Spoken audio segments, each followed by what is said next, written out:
Well, good morning. Welcome to Debbie's Back Porch. So glad to have you with us. Now, you know, I don't eat out very often anymore, but back when I did, when I worked in an office and went out for lunch, a wedge salad with good blue cheese dressing was the way to ensure that a restaurant became my favorite. So today I'm going to make for you my very favorite blue cheese dressing, and I'll tell you how to make it into a dip also. You can pause and write down the ingredients. And hey, while you're paused, go ahead and give us a thumbs up and subscribe if you like our videos. That way you'll get a notice when I post new videos about twice a week. Now let's get making, because we're not cooking. So here are the ingredients I use. I use buttermilk, a little Worcestershire sauce, sour cream, blue cheese crumbles, or you could have a chunk of blue cheese. I'm going to use about 3 ounces of this. Salt, freshly ground black pepper, and please, you must use freshly ground black pepper. A little dry mustard, and you can use bottled mustard, and some mayonnaise. And I really recommend mayonnaise and not Miracle Whip, but you know, people get crazy over their Miracle Whip.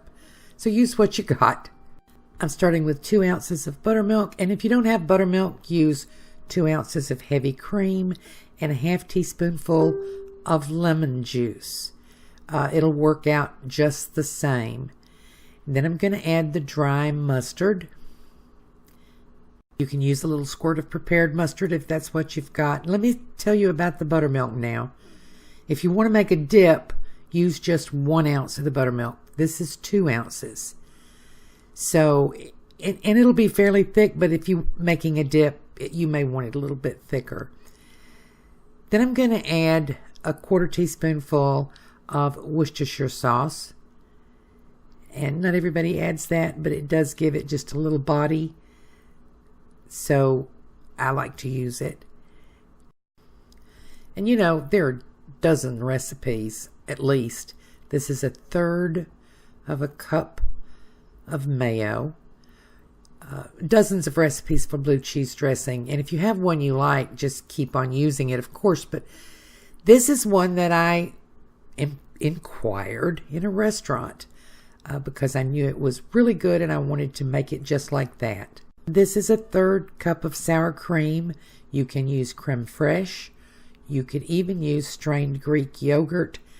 I don't particularly like the strained Greek yogurt in this, but a lot of folks do. I like cream cheese or creme fraiche. I'm going to add a little over 1/4 teaspoonful of kosher salt. Be careful on the salt. I've made this several times, so I know that's the amount that I want. But the blue cheese is salty, so add a little less than you think you want and then taste it. And I'm going to put a lot of freshly ground black pepper. Some folks actually add just roughly cracked peppercorns, which is wonderful. And I'm not a pepper fan, but you really need it in this recipe.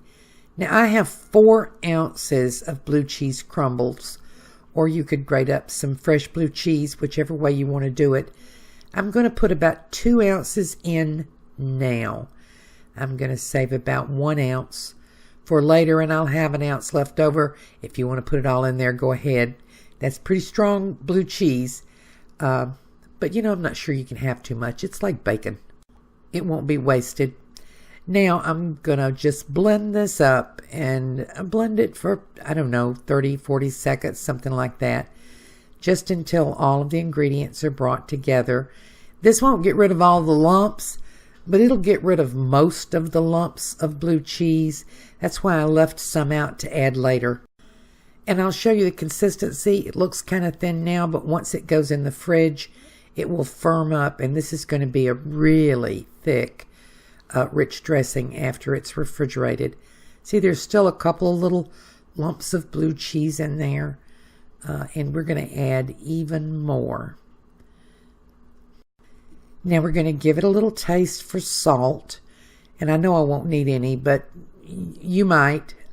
And then I'm going to add about half of what I have left of these blue cheese crumbles directly in to the mixture and just stir them up.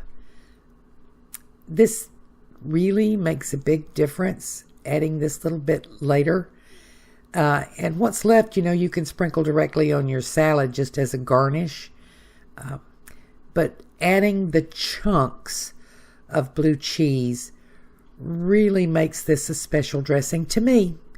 That's the way I like it. Now, I'm going to clean this little jar up. And yes, I make this directly in one of my jars that I use for drinking or refrigerating. Not one I'm going to use for canning. Why is that? Because I'm using metal in it, and so I'm not going to try to can in this jar. So I'm just going to clean it up. Now you can make this in your blender cup, put it in any kind of container you want. I'm going to eat this tonight, or most of it tonight. It'll keep in the refrigerator for 2 or 3 days. Don't plan on longer than that. That's why I made a small amount. If you're having a dinner party or you have a big family, double it or triple it, it'll work just fine. So in the refrigerator for a couple hours, it's going to thicken up and get creamy. Wish I had some bacon. I would fry some bacon to go on top of my lettuce wedge salad, but I'll be back.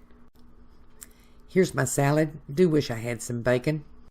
But I want you to look at this thick, creamy dressing, and it is so good.